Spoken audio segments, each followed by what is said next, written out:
There comes a point in every self-development journey where positive thinking and surface-level healing just aren't enough anymore.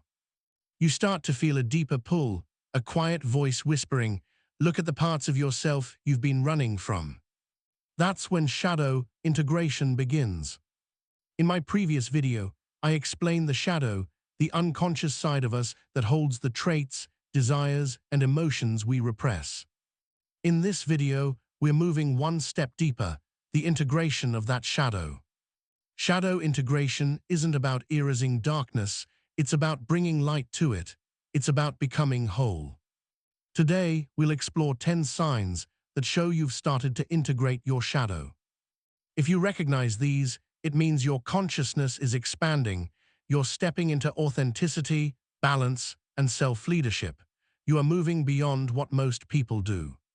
Sign 1, you stop judging your emotions as good or bad.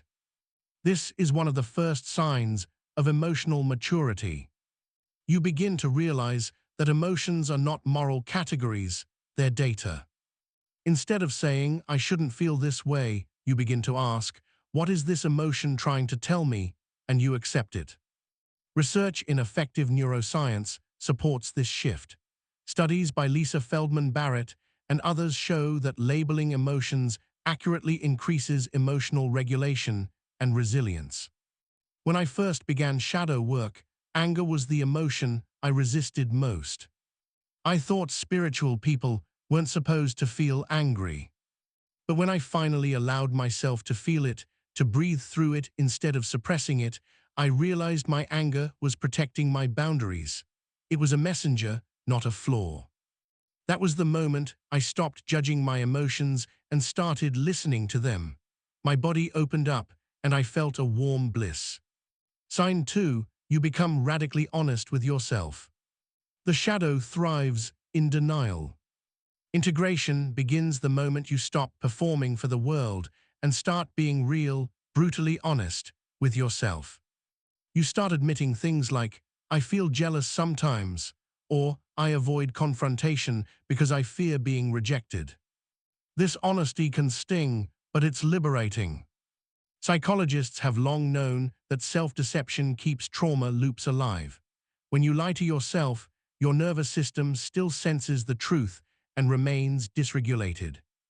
Radical honesty reconnects mind and body.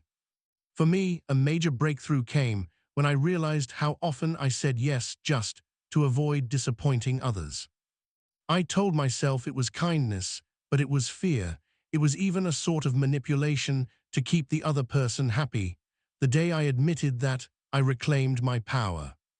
And slowly, I started speaking up, trembling but honest, integrating my shadow and regaining my power. Sign 3, you can hold discomfort without running. As your shadow surfaces, it can bring buried memories, shame, or confusion. But instead of reaching for distractions, scrolling, numbing, working, you stay. You breathe, you let the discomfort live in your body for a while. Neuroscience shows that the body can complete stress cycles if we allow the sensations to move through rather than resist them. Dr. Bessel van der Kolk, in The Body Keeps the Score, explains how unprocessed emotion remains stored in the nervous system until it's safely felt. I remember one night after an argument, my chest was tight, my hands shaking.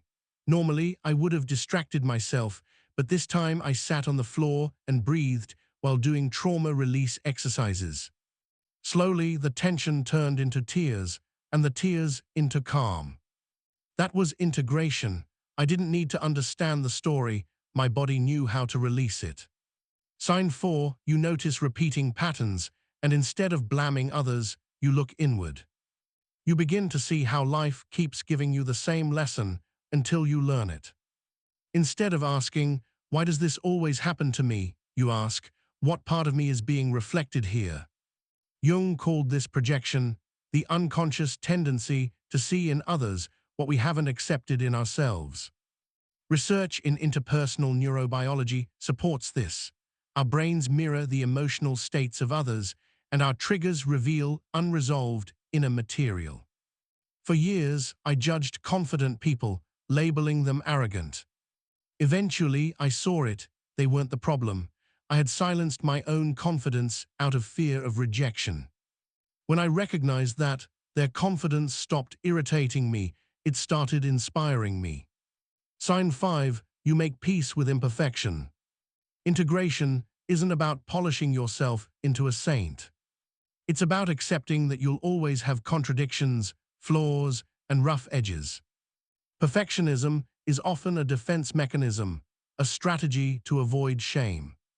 But as Brené Brown's research shows, vulnerability and imperfection are the birthplace of connection and courage. I used to spend so much energy trying to look together. I thought if people saw my uncertainty, they'd lose respect for me. But when I began showing up imperfectly, admitting I didn't have all the answers, people didn't pull away. They leaned in. Because truth, not perfection, is what creates trust. Sign 6, you become less reactive and more reflective. Instead of exploding or shutting down, you pause. You notice the emotion, breathe, and choose how to respond. That small gap between trigger and reaction, that's where integration lives. When you've worked with your shadow long enough, you start recognizing when your nervous system is hijacked. Polyvagal theory calls this returning to regulation. You feel the adrenaline, but you no longer become it. Once, after receiving harsh criticism online, I felt the familiar spike of defensiveness. But instead of spiraling, I placed a hand on my chest, took slow breaths, and noticed, this is my body protecting me. From that grounded place, I responded calmly. That's when I knew the work was working. Sign 7, you recognize your projections. You begin catching yourself when you project your disowned traits onto others. You realize that the people you judge or envy often carry something your own soul wants to express. Psychologically, this is called reclaiming projection. Each time you do it, you pull back a piece of your shadow and make your personality more whole. When I used to feel jealous of others' success, I thought it meant I was small or ungrateful. Now I see jealousy as a compass. It points to dormant potential. It's my soul saying, you want that too, go create it. The moment you stop demonizing your projections, they become guidance instead of shame. Sign 8, you develop compassion for yourself and others. Once you've seen your own darkness and survived it, judgment softens. You stop dividing the world into good and bad people. You see wounded children inside adult bodies. Compassion doesn't mean tolerance of harm, it means understanding its roots. Studies in compassion-focused therapy show that self-compassion reduces shame and improves emotional regulation. You realize everyone is fighting in battles you cannot see. When I recognized that some of the ways I had hurt others were simply reenactments of my own pain, I couldn't stay resentful. Forgiveness began to replace bitterness. It didn't happen overnight, but compassion started to feel more natural than judgment. Sign 9, you start living more authentically. You stop building your life on who you think you should be and begin expressing who you truly are. You let go of personas that once kept you safe. In psychological terms, this is called integration of the self, when the conscious and unconscious parts of you begin to cooperate. Life feels more aligned, less performative. For me, this meant setting boundaries for the first time. It was terrifying. I thought people would leave if I stopped pleasing everyone. But instead, my relationships became more genuine.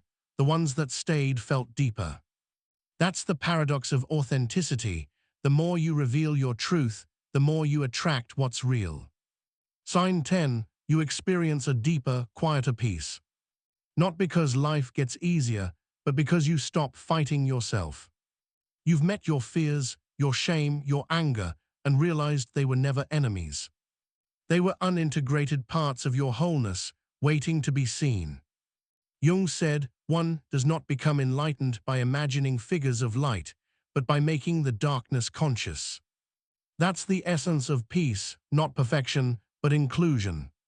Now when chaos hits, you can feel sadness without drowning, joy without clinging, anger without guilt. That inner equilibrium is the fruit of integration. Reflection exercises.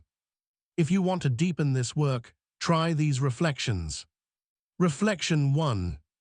Write down 3 emotions or behaviors you often judge in yourself.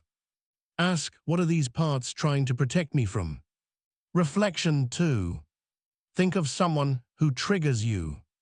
Ask, what part of me feels unseen or unaccepted when I'm around them? Reflection 3.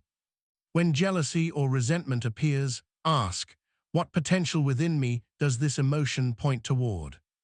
Reflection 4. Before bed, write a brief dialogue with your shadow. Ask, what do you need from me today? Listen without judgment.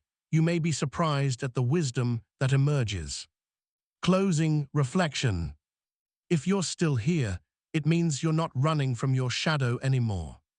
You're facing it with courage, patience, and heart. Shadow work isn't about becoming perfect, it's about becoming whole. And wholeness includes your light and your dark, your pride and your pain, your strength and your sensitivity. Every time you meet your shadow with compassion instead of shame, you reclaim another piece of your power.